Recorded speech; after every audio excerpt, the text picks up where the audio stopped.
ChatGPT Plus is free for college students through May. Here's the thing. You've got a lot to do between now and then. Studying for finals, writing papers, trying to keep your life on track. And ChatGPT can help with all of it. It can quiz you for your econ exam, make a study guide from your French notes, plan out your meals and study breaks. It can get really specific on how you like to learn. It can even help you come up with ways to stop procrastinating. So from now until summer break, take advantage of all the ways ChatGPT can make your life easier. Restrictions apply. Craftsman Days are here at Lowe's with big savings on the tools you need. Right now, get a free select tool when you buy the Craftsman V20 2-pack battery kit. Whether it's the backyard, the bathroom, or beyond, Craftsman has the tools to help you power through and get the project done right. Because DIYing is unpredictable, but your tools shouldn't be. Shop Craftsman at Lowe's today. Valid through 6/18 while supplies last. Selection varies by location.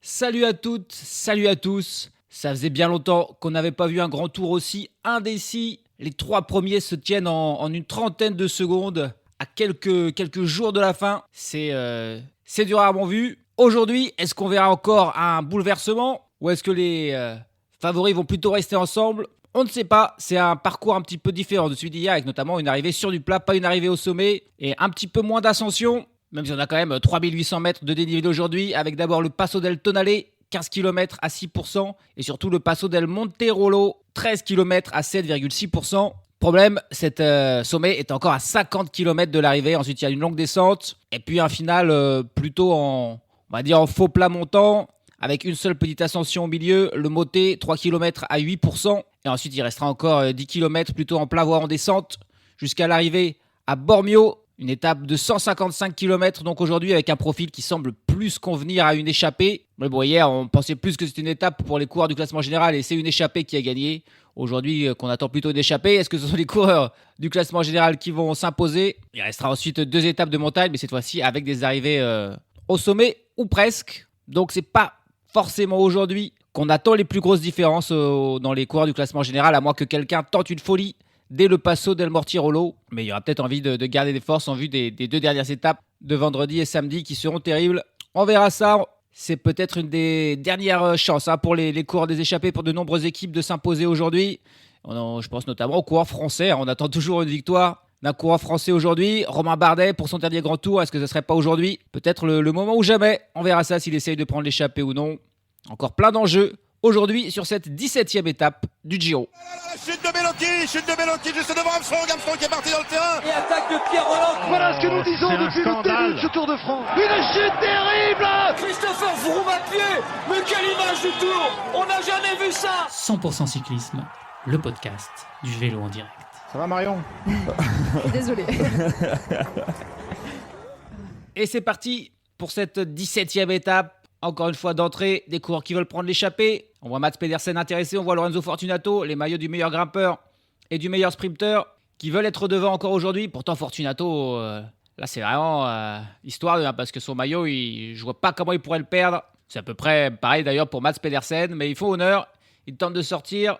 Les équipes françaises de la Decathlon, la Groupama aussi, coureurs de l'Alpecin, la Movistar. Il y a encore beaucoup de monde qui va prendre l'échappée car beaucoup d'équipes n'ont pas gagné évidemment.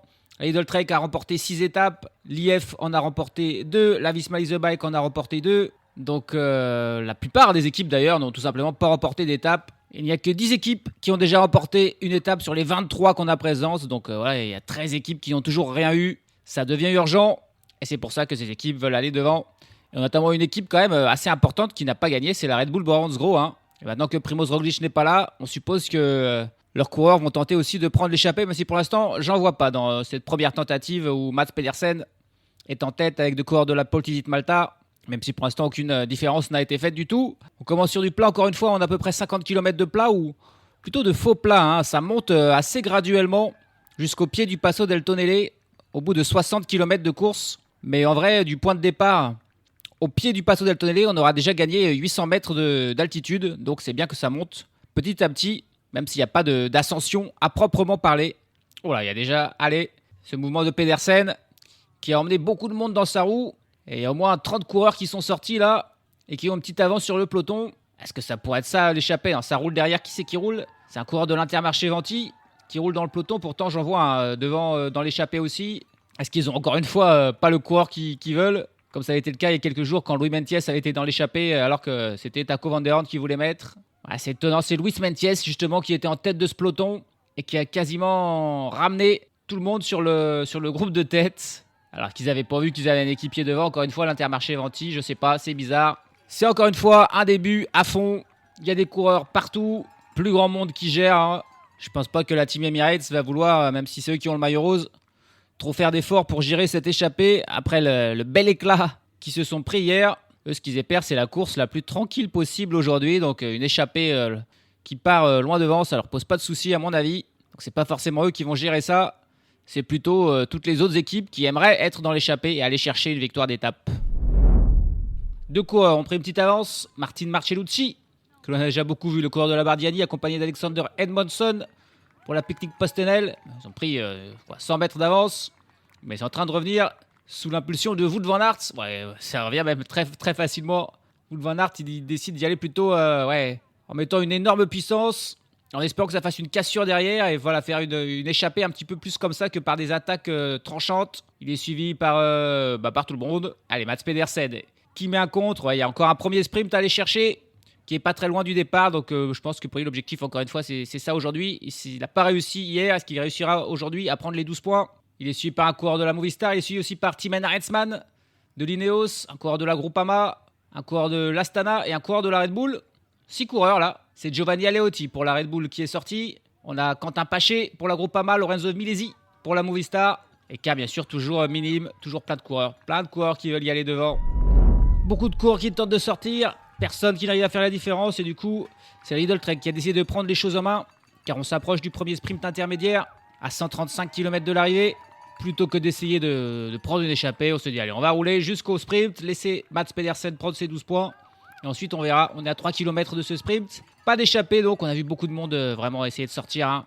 On a vu donc des coureurs également de la Red Bull. Hein. Dani Martinez, notamment, qui a l'air motivé pour sortir aujourd'hui. Romain Bardet aussi, on l'a vu essayer. Mais pour l'instant, donc, personne qui ne sort. Et là, avec un gros train mis par la Lidl Trek, on va attendre le sprint intermédiaire pour espérer pouvoir sortir.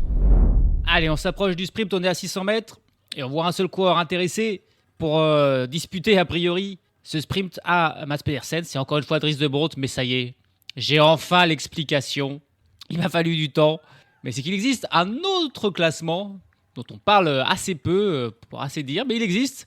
C'est le classement uniquement des sprints intermédiaires. Et pour l'instant, c'est Alessandro Tonelli qui en est le leader. Et Dries de Bont est juste derrière. Et là, s'il prend quelques points, il devrait passer Tonelli à cet autre classement, alors qu'il ne propose pas un maillot distinctif, ni même une place, une montée sur le podium à la fin.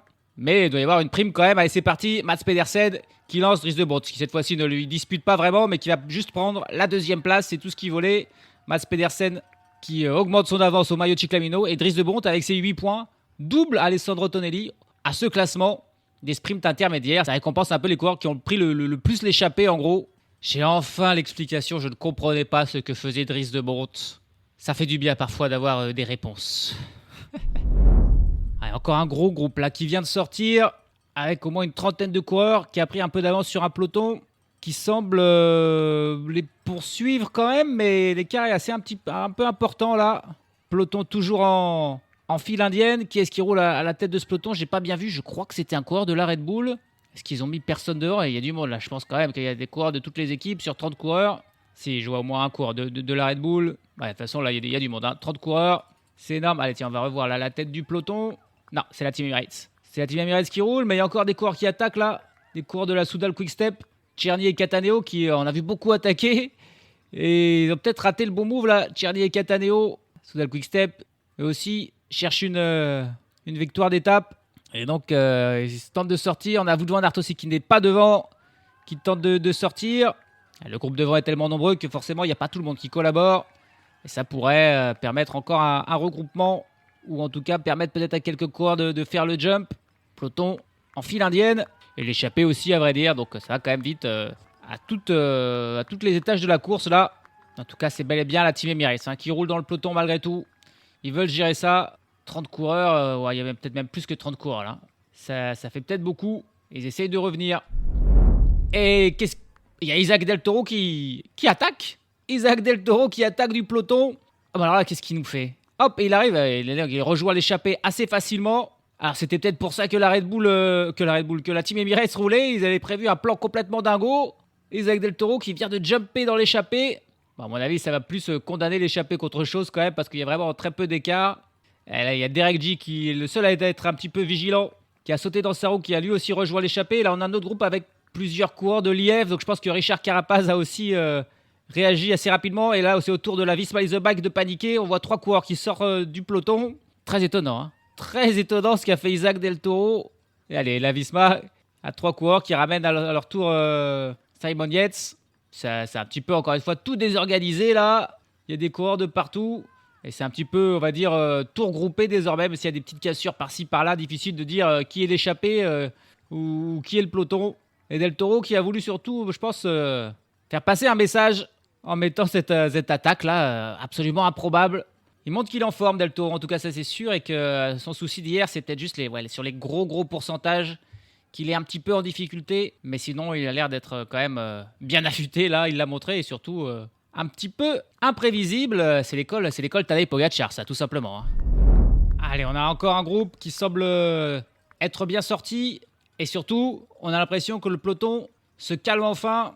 On voit oui, ça y est, on n'est plus en file indienne, on est plus groupé. On a vu des coureurs s'arrêter là pour se soulager, ce qui veut dire que le rythme d'un seul coup, mais alors vraiment d'un coup, hein, c'est tombé. Et on a donc encore une fois un gros groupe, hein. Je pense qu'ils sont encore une fois quasi 30. On retrouve Peyo Bilbao comme d'habitude, Mats Pedersen, Lorenzo Fortunato. On a beaucoup de coureurs de l'Alpecin là avec Fabio Van Den Bosch, Caden Groves. Là, ça va être le moment de faire le point un petit peu pour voir qui y a. Je pense pas encore une fois qu'il y ait de coureurs très bien classés au classement général, mais il y a vraiment du monde.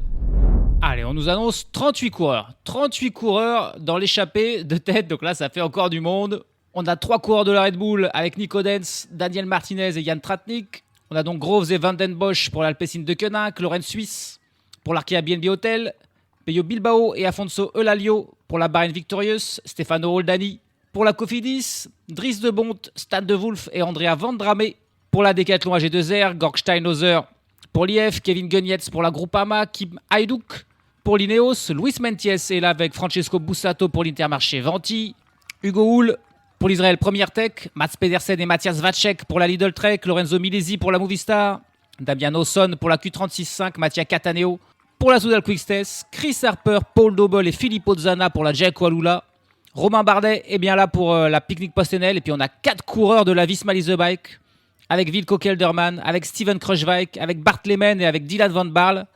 Donc là, c'est la moitié de l'équipe qui est là pour la Visma et qui a laissé Simon Yates sous la garde de Wout van Aert derrière. On a Rick Plumers et Florian Stork pour la Tudor.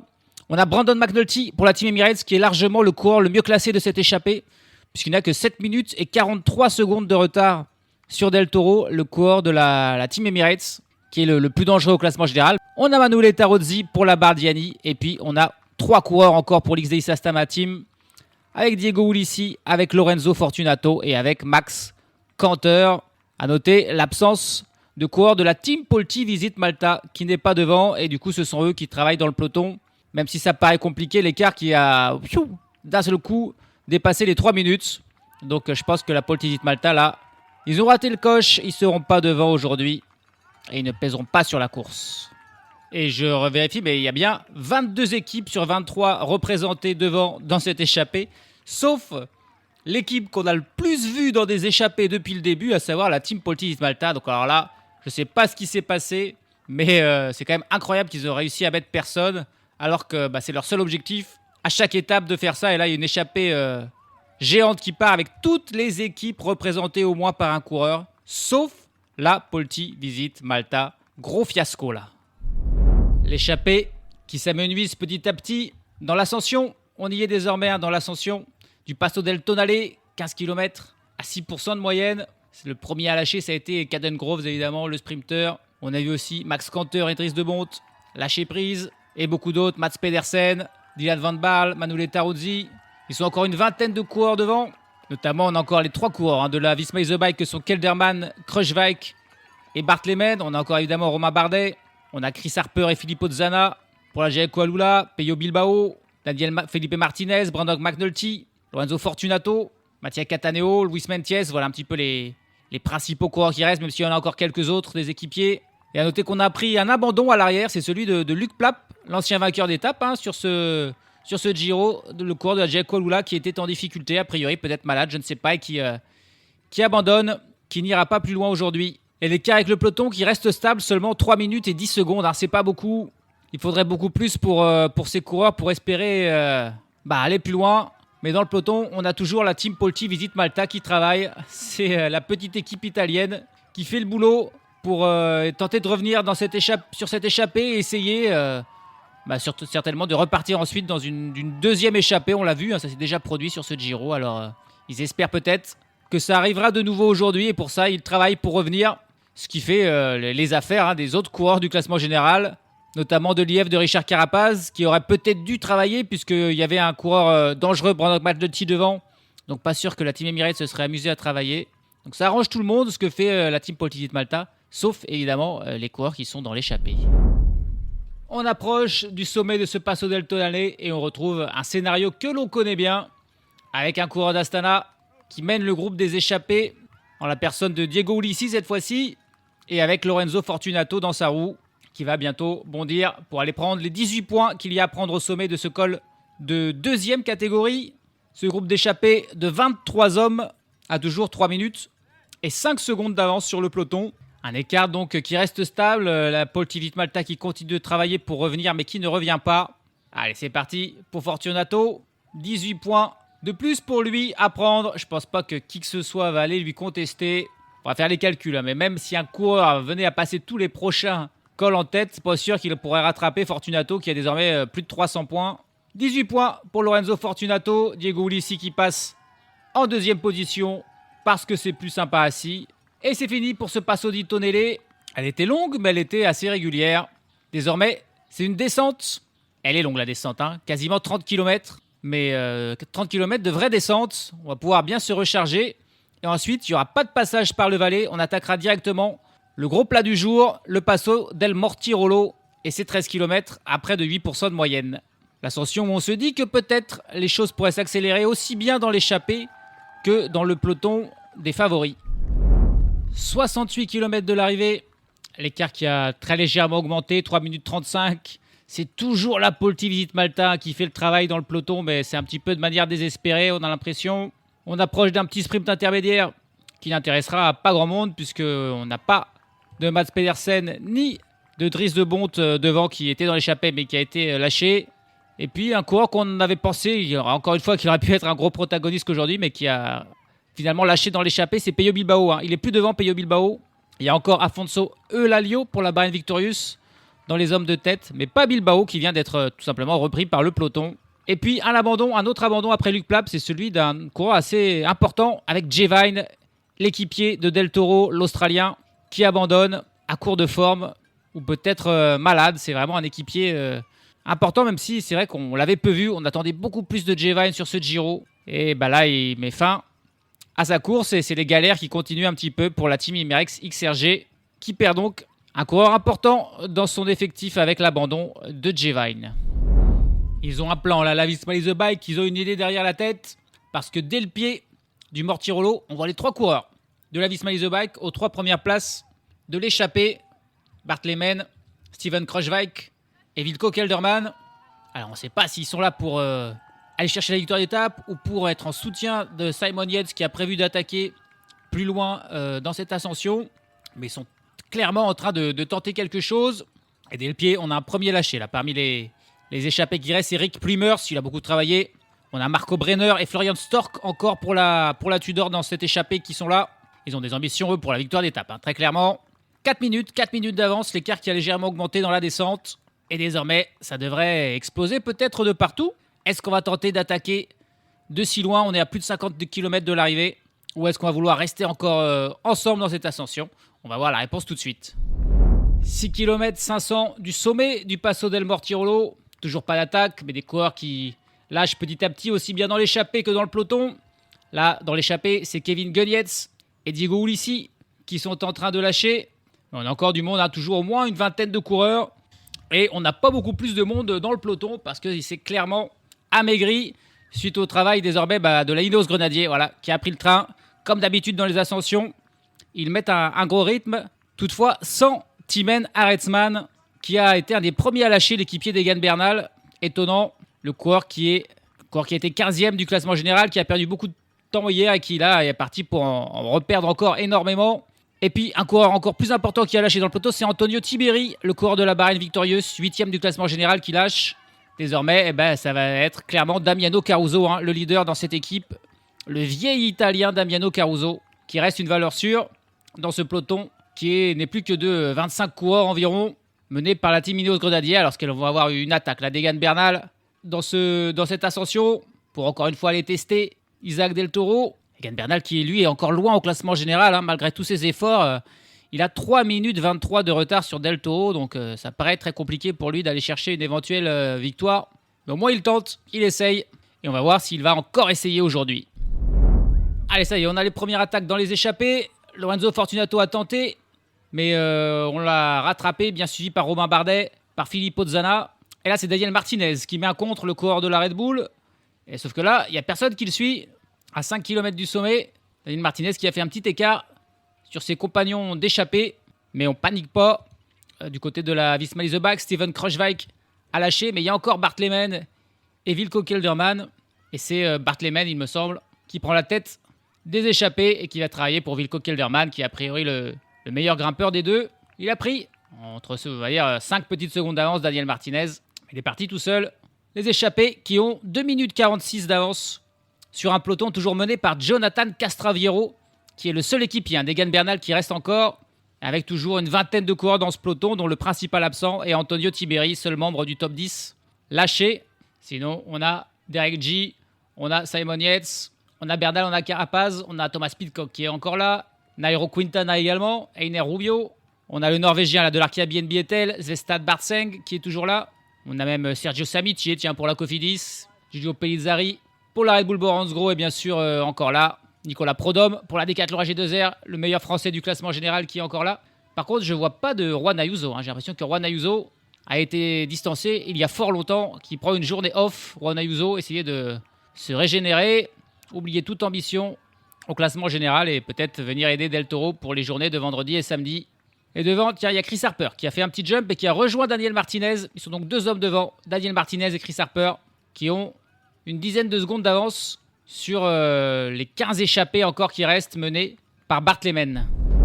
Le gros travail de Mattia Cataneo qui fait mal à tout le monde dans l'échappée là. Ils sont plus nombreux à pouvoir suivre, notamment tous les cours là, de la Visma Leaseback qui n'ont pas suivi. Par contre, on a Fortunato, on a Bardet, on a Florian Stork, on a Eulalio, on a Dani Martinez et Georg Steinhauser. Voilà les seuls qui peuvent suivre le rythme mis par Mattia Cataneo qui a décidé d'un seul coup d'accélérer. C'était pas une attaque, juste un gros rythme. Chris Harper et Dani Martinez ont été repris par ce mouvement-là de Cataneo. Allez, tiens, Romain Bardet qui met une attaque. On est à 1 km 300 du sommet.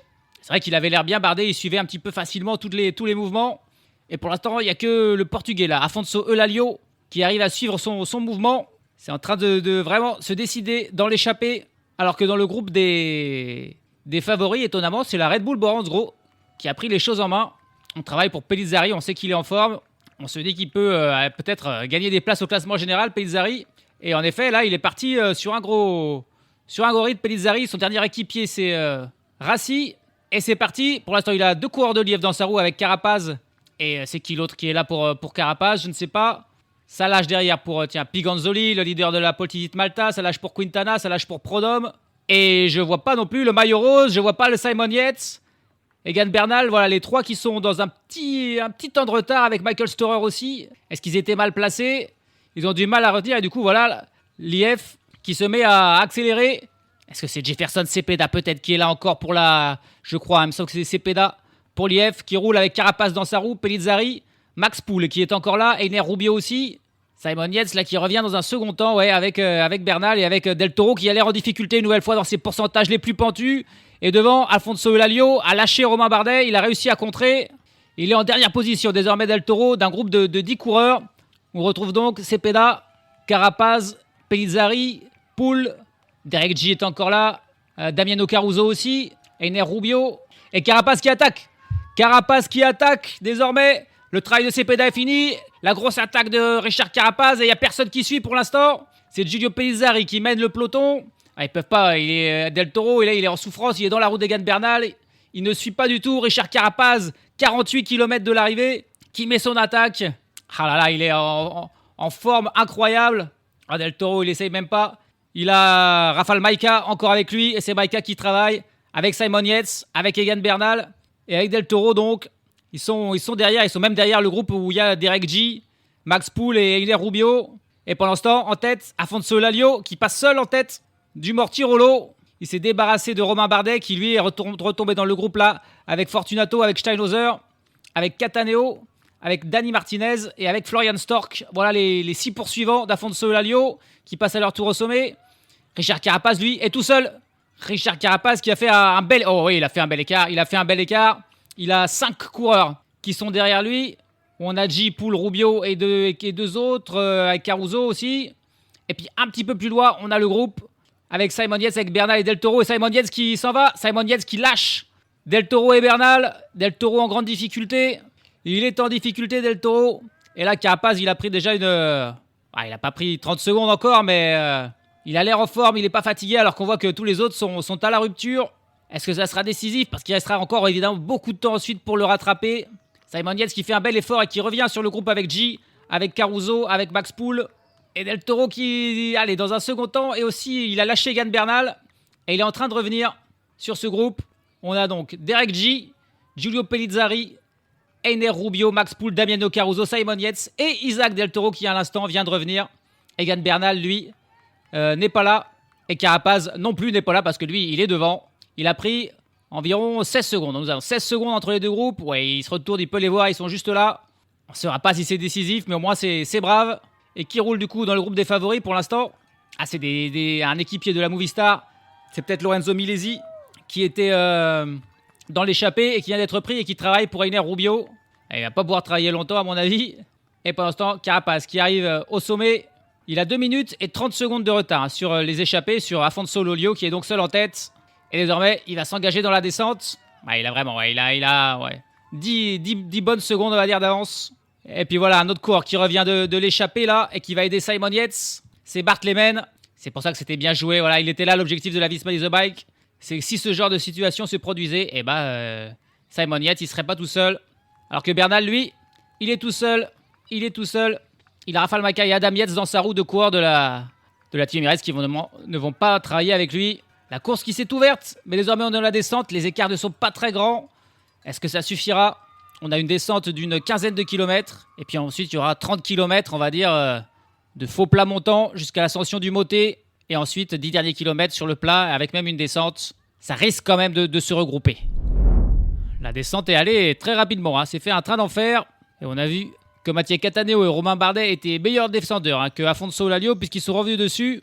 Et dans un second temps, Florian Stork et Lorenzo Fortunato également. On a donc 5 hommes en tête désormais. Parce que Georg Steinhauser, lui, il s'est relevé pour aller aider Richard Carapaz, évidemment. Mais là, son avance est vraiment minime. Son avance est minime.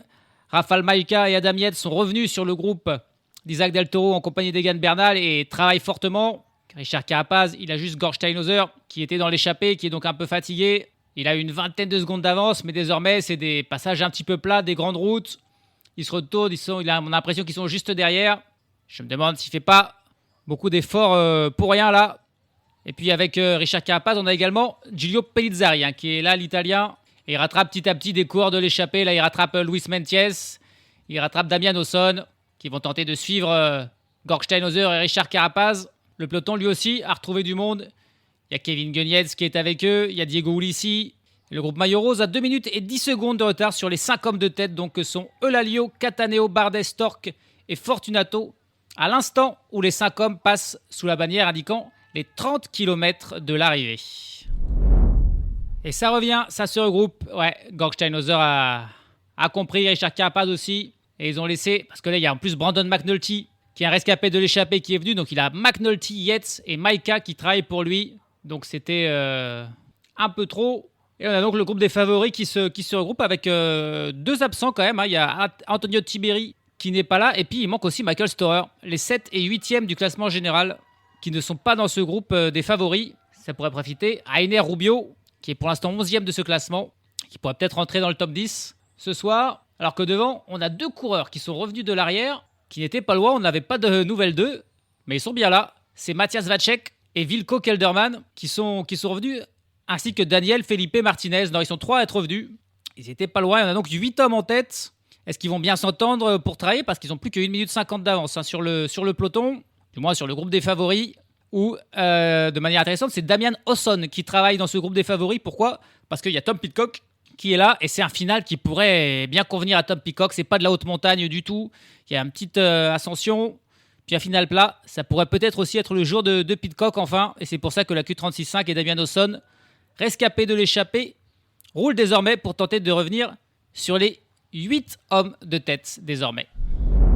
Tiens, et Pidcock qui tente même d'attaquer là. Maintenant que Damian Hawson n'a plus rien dans les pattes, il attaque sur une partie légèrement pentue, mais il n'arrive pas à faire la différence. Il a toute l'équipe, 3 équipiers d'Isaac Del Toro qui le suivent. On avait pensé qu'il allait attendre la dernière petite ascension. Là, le Moté, c'est 3 km à 8%. Il a tenté là sur un fond plat montant, mais il n'a pas fait l'écart. L'écart qui est de 1 minute et 28 secondes avec les 8 hommes de tête. C'est très serré, hein. C'est très serré. Aussi bien les coureurs du peloton, là, du groupe des favoris, que l'échappée ont un petit peu leur chance. Tout est encore possible. Encore une fin d'étape, là, très très indécise. Avec 8 hommes devant, je le rappelle, Daniel Felipe Martinez pour la Red Bull, Afonso Alolio pour la Bahrain Victorious, Matthias Vacek pour la Lidl Trek, Mattia Cattaneo pour la Soudal Quick-Step, Romain Bardet pour la Picnic PostNL, Wilco Kelderman pour la Visma Lease the Bike, Florian Stork pour la Tudor et Lorenzo Fortunato, l'inévitable Fortunato pour l'Xeis Astana Team. Ces 8 hommes ont 1 minute 30 d'avance sur un groupe des favoris de plus en plus fourni. Plein de coureurs sont revenus, aussi bien des coureurs venus de l'avant, rattrapés, des échappés, que quelques coureurs qui sont revenus de l'arrière. Ils sont environ 25 coureurs dans ce peloton maillot rose. Et l'écart qui diminue fortement, plus que 45 secondes. On est à 14 km de l'arrivée, à 2 km du pied de l'ascension du Moté. Et cet écart qui est diminué à cause de 2 équipes, à cause de la Q36.5, on l'a dit, et de Damian Hawson qui est toujours là encore pour travailler, mais aussi de la Movistar et de Lorenzo Milesi, un autre coureur qui était dans l'échappée et qui s'est vidé. Là, c'est pas tant pour la victoire d'étape pour Enea Rubio, mais plutôt pour gagner du temps sur Michael Storer et sur Antonio Tiberi qui ne sont pas là. Et donc, il y a des places à gagner au classement général pour Rubio. Et du coup, l'écart a diminué.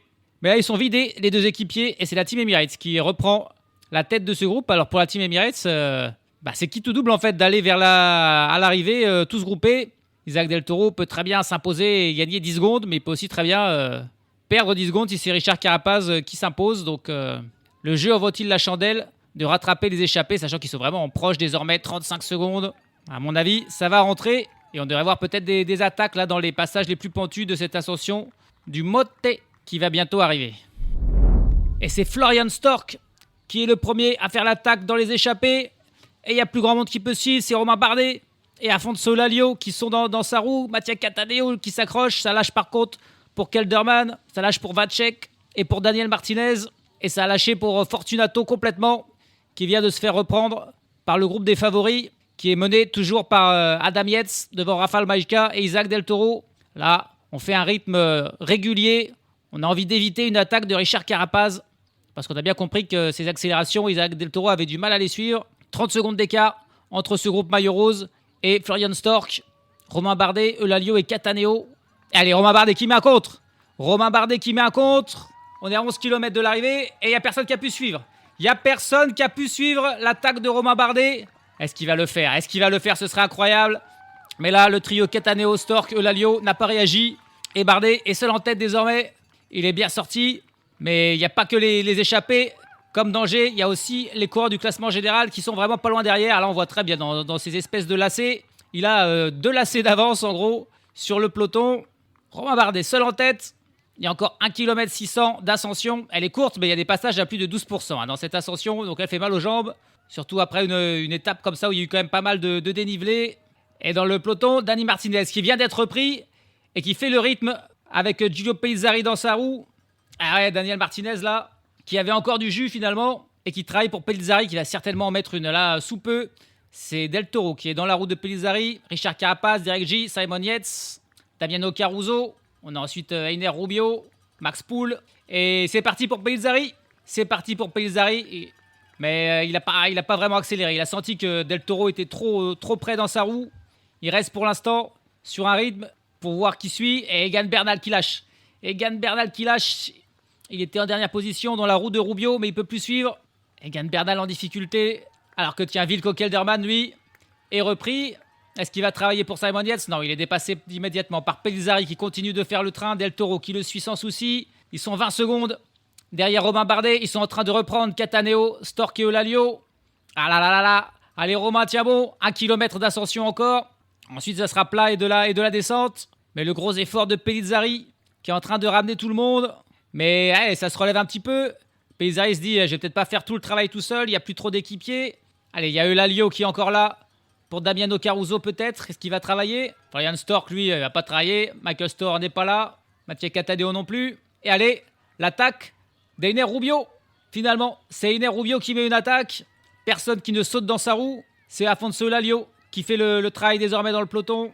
Le seul équipier qui reste à un quelconque favori puisque Maika et Yates ont été également lâchés là un petit peu en même temps qu'Egan Bernal.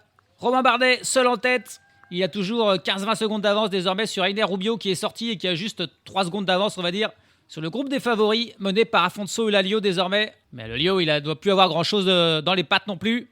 Dans ce groupe, on a Del Toro, on a Max Poole, on a Carapaz, on a Derek G, on a Simon Yates et on a Giulio Pellizzari.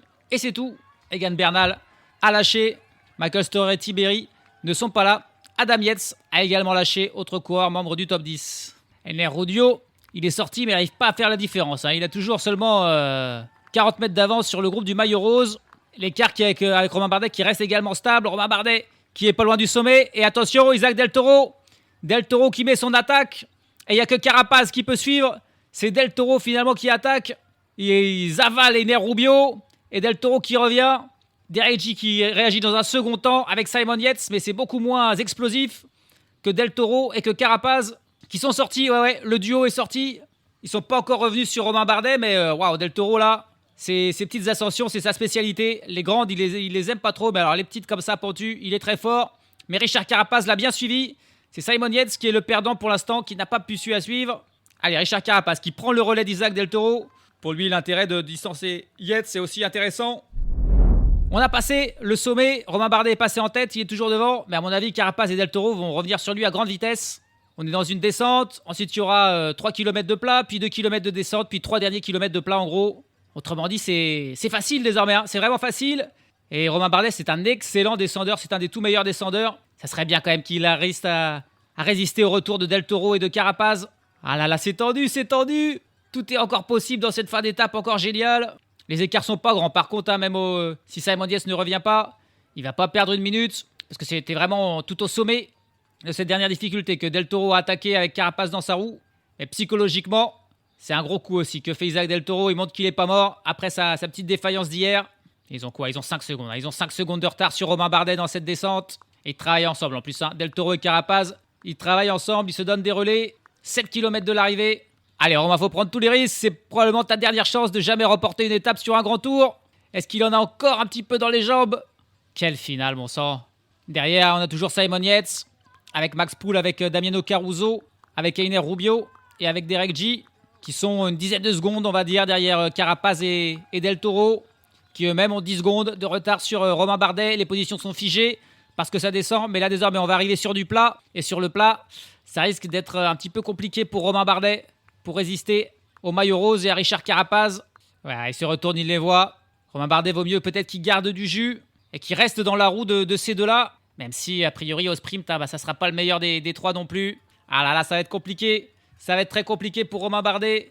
Il se fait rattraper, là, ça y est, c'est officiel, par Carapaz et Del Toro. Et maintenant, il faut qu'il s'accroche dans la roue de Richard Carapaz. Allez, Romain, tiens bon. Ah, ils vont vite, ils vont très vite. Ils vont très très vite. Mais au moins, il n'a pas à prendre de relais, lui. Donc, s'il reste calé dans les roues, il peut être un petit peu protégé et espérer les battre au sprint. Parce que je pense que, par contre, derrière, c'est encore Afonso Eulalio qui est là, qui travaille pour Caruso. Ça ne reviendra pas, même s'ils sont pas loin. Même si ça collabore avec Derek G, avec Rubio, avec Yates. Et pas avec Max Poole, évidemment. Lui, il passe pas de relais, Max Poole. Je ne vois pas non plus Giulio Pellizzari travailler alors qu'il est encore là pourtant. On est à 5 km tout pile de l'arrivée, là, pour le trio de tête. Et puis, à 50 secondes, là, on nous annonce un groupe avec Egan Bernal, avec Thomas Pidcock, avec Adam Yates et Rafał Majka. Il va perdre un petit peu là, Egan Bernal aujourd'hui, malgré tout, là. C'est un des grands perdants du jour, mais c'est pas le plus grand perdant du jour, comparé à Tiberi, à Storer. Et c'est un petit peu en train de revenir là, le groupe Yates et Derek G, qui n'a plus que 7 secondes de retard sur Carapaz et Del Toro. Est-ce qu'ils vont réussir à revenir juste avant l'arrivée? Désormais, c'est une descente là. Et il restera seulement au final 1 km de plat jusqu'à l'arrivée. Je me demande si un coureur comme Max Poole, qui est très rapide, ne pourrait pas profiter aussi de la situation parce que lui, il passe pas de relais dans le groupe de poursuite. Et c'est un bon sprinter puncher. Ça va très vite, plus que 2 km. C'est des gros virages là, donc c'est pas facile de... Attention, que devant, Del Toro a fait un petit écart. Richard Carapaz s'est fait surprendre. Carapaz qui doit faire un gros effort dans cette descente pour revenir. Il a pris 10-15 mètres, Richard Carapaz. Bardet, lui, est toujours dans la roue de Richard Carapaz. Est-ce qu'il va aller chercher sa première victoire d'étape? Isaac Del Toro, il a le maillot rose depuis très longtemps, mais il ne s'est jamais imposé encore. Et là, il a réussi à prendre un petit écart. C'est la flamme rouge. Oh là, il y a une espèce de virage là, il y a une épingle terrible. Ça sera important à la relance d'être fort. Carapaz qui a été un petit peu plus lent, j'ai l'impression, que Del Toro. Il a parfaitement négocié ce virage. Isaac Del Toro, il a un peu plus d'avance. Il a 40 mètres désormais. Et il gagne du temps. Ça sent bon pour Isaac Del Toro, qui va prendre sa revanche sur hier, où il a perdu beaucoup de temps. Certains l'ont un petit peu enterré peut-être. Et ben il est encore là. Et il va aller s'imposer avec le maillot rose, Isaac Del Toro. Il va en prendre les bonifications. Et aussi, il y aura un petit écart. Il a plus que 300 mètres à faire. Il se dresse sur les pédales. Richard Carapaz qui lance derrière. Romain Bardet aussi. Et Bardet qui va aller prendre au moins la deuxième place, je pense. Ah, il y a encore des petits virages de ouf là dans ce final. Faut être vigilant. Mais ça sera bon. Pour Del Toro, plus que 100 mètres à faire. Le maillot rose, le Mexicain, qui va s'imposer. Et Romain Bardet qui va aller faire la deuxième place. Juste derrière, que c'est décevant, que c'est triste pour Bardet, ça reste exceptionnel, mais c'est pas une victoire. Carapaz qui fait 3e et qui va perdre donc un petit peu de temps. Et derrière le groupe là qui arrive avec Simon Yates, qui fait 4e devant Pellizzari, G, Rubio, Caruso et Max Poole. La Team Emirates qui remporte une 2e victoire sur ce Giro après Juan Ayuso. C'est le phénomène, la découverte de ce Giro, Isaac Del Toro, qui vient chercher sa victoire d'étape et qui prend sa revanche sur Richard Carapaz notamment. Et le groupe, Bernal, Pidcock et Adam Yates, qui va perdre beaucoup, plus d'1 minute au final sur la ligne. 1 minute et 9 secondes de perdu pour ces coureurs-là. C'est la déception pour Egan Bernal aujourd'hui. Et la grande joie pour Del Toro, qui peut remercier Rafał Majka, qui encore une fois l'a beaucoup aidé là, au moment où il a été un petit peu en difficulté dans le Mortirolo, et qui l'a bien sauvé, Majka.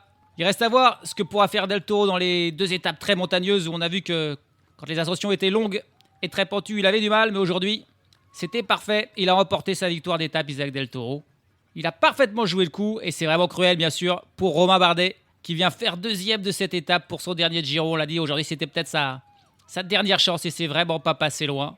Mais il est tombé sur un Mexicain en feu, revanchard. Il devra se contenter de la 2e place, le vétéran français. Ce n'est que la 5e victoire de sa carrière, évidemment, à Isaac Del Toro, puisqu'il a 21 ans, il est tout jeune. Ce n'est aussi que sa 2e saison professionnelle, tout simplement. L'an passé, il avait remporté une course sur le Tour de Nander, la 2e étape. C'était la 2e course pro de sa carrière et c'était une course World Tour qu'il avait remportée.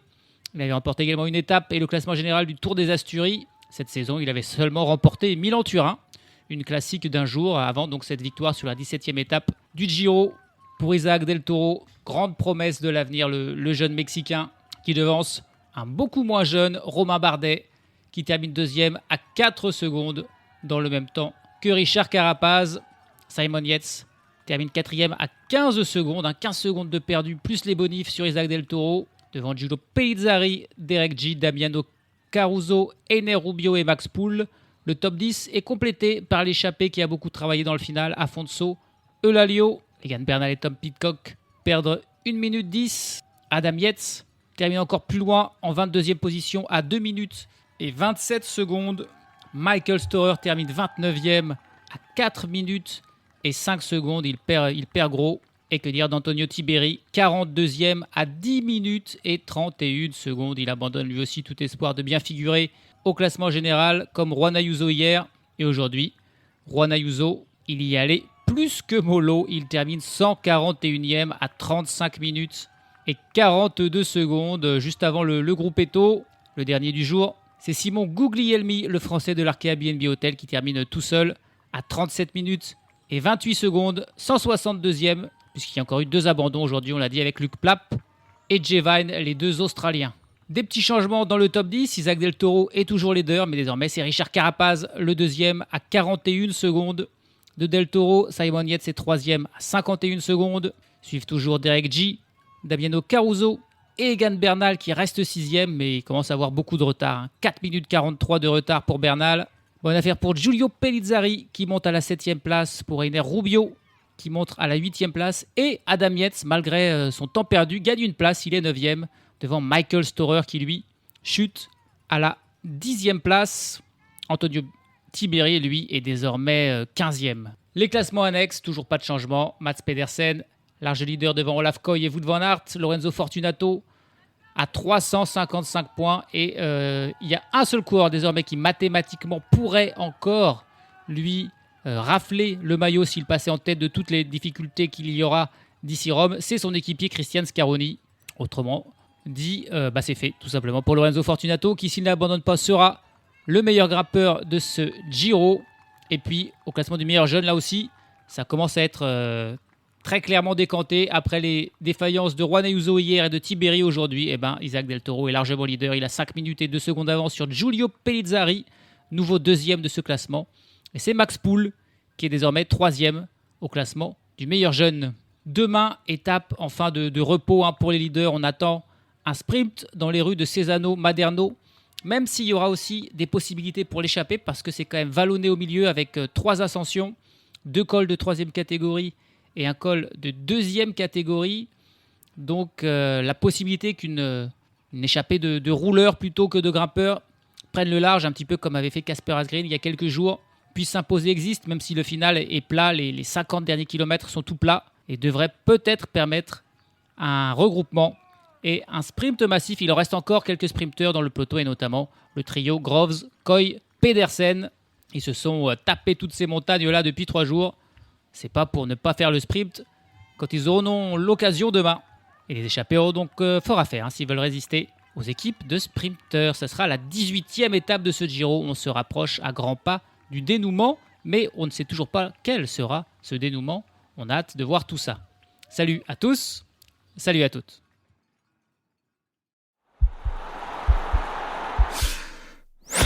This podcast is part of the Sports Social Podcast Network.